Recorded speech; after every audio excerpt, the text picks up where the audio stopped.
Aku adalah seorang laki-laki berusia 25 tahun, tapi kematangan emosiku masih seperti anak usia 5 tahun. Ya, aku tahu itu memalukan. Aku sangat frustrasi dan tidak tahu harus bagaimana untuk mengendalikan emosiku. Masalah hidupku sangat pelik. Semua ini dimulai ketika keluargaku terjerat hutang dan orang tuaku mengandalkanku untuk membayar hutang itu. Berat sekali rasanya, ketika masih berjuang untuk mapan, tetapi harus membantu orang tua secara finansial. Hubunganku dengan orang tua juga tidak terlalu baik. Aku sering merasa tidak dihargai, tidak didengarkan, dan tidak diperhatikan. Sejak kecil, kekerasan fisik dan kekerasan verbal sudah menjadi makanan sehari-hari.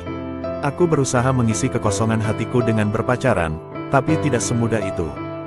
Aku selalu mengemis perhatian dan menuntut pacar untuk selalu ada buatku. Namun semakin aku membutuhkannya, semakin dia bersikap dingin dan tidak bisa hadir secara emosi untukku. Banyak sekali perbedaan dan kendala dalam hubungan kami, namun aku tak sanggup mengakhirinya. Aku sangat takut sendirian.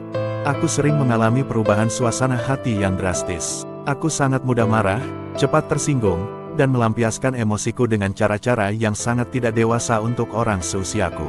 Sebuah siklus emosional yang berulang, sering sedih, terpuruk, marah, melakukan self-harm, bahkan sudah muncul keinginan bunuh diri. Saat perasaan-perasaan itu datang, aku berteriak, menangis, berguling di lantai, hingga keluargaku merasa takut sekaligus bingung. Aku juga sering berteriak dan menangis saat tidur. Aku sadar aku perlu bantuan profesional. Saat itu, aku mulai konseling online dengan psikolog di Hope Psychology Center. Pengalaman di sesi pertama saat itu adalah aku merasa didengarkan, dipahami, dan diberi sedikit penjelasan tentang penyebab kondisiku. Aku mendapatkan insight bahwa penderitaan berasal dari ketidaktahuan, sehingga semakin aku belajar memahami diri sendiri, penderitaan emosional yang kualami semakin berkurang.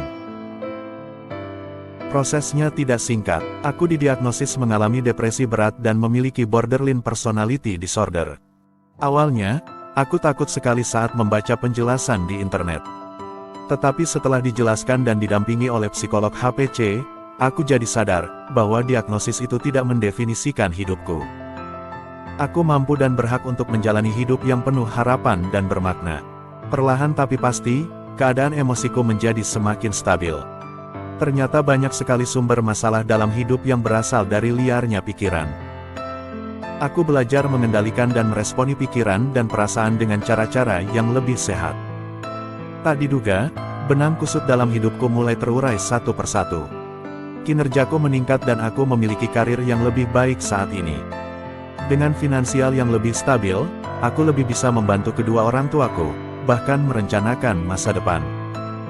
Aku terlepas dari hubungan yang toksik dan mendapatkan pasangan yang jauh lebih pengertian dan terhubung secara emosi.